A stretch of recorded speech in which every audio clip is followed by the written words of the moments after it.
Alright, just wanted to quickly add to my last video. It was kind of short and I didn't really get into any detail, which I should have, with the Campbell soup and containing animal products.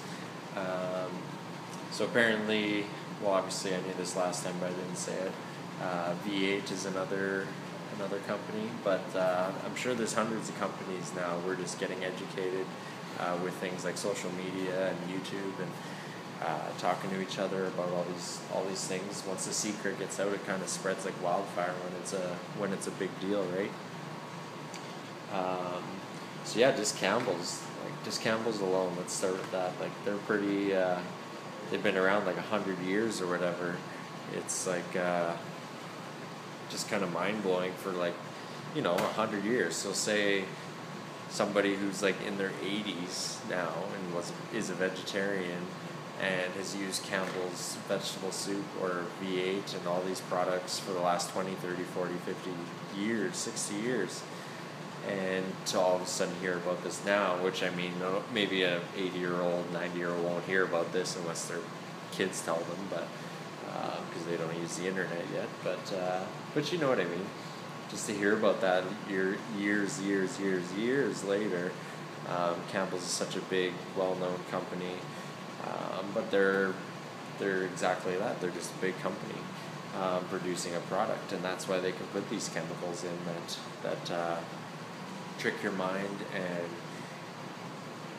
basically, trick your body into thinking you're eating something healthy and it tastes good and everything's all good and you're being healthy and whatnot, but you're really ingesting these chemicals, and not to mention GMOs now. So how long has Campbell's been using GMOs? Like a long time, I'm sure. Because I don't even think they have organic Campbell's soup yet out there. I don't think so. They're still not even organic. So it's pretty crazy. I feel bad for anyone who's been a huge Campbell's consumer as a vegan or vegetarian. Obviously the meat eaters aren't going to care that much, and they wouldn't buy vegetable soup for the most part anyway. But yeah, that's just my little rant. You just basically want to eat as much or create as much that you can from just regular food, fruits and vegetables. Make your own soups, stuff like that. So at least, and then you can buy organic and stuff like that.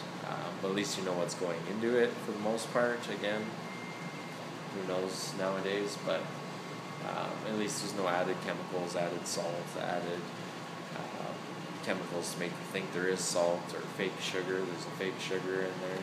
But as long as it's not listed as a food or is considered a food as part of the USDA and Food and Drug Administration, whatever, if it's not a real food, they don't have to even put it on the label. They can just name it something else, or they don't even, like those are the chemicals I was talking about. They don't even have to put those ones on the label. And then as far as the meat products being in there, that's just under natural flavors. Like, what the fuck is that? Are you kidding? Oh, there's going to be some crazy stuff going on in the near future. Here you go. Hope you liked the video. Comment down below. I want to know what you guys think. Is this old news or is this new news? Did you know about it? How long have you known about it for? Just crazy stuff like that. Let's get a discussion going on. Take it easy.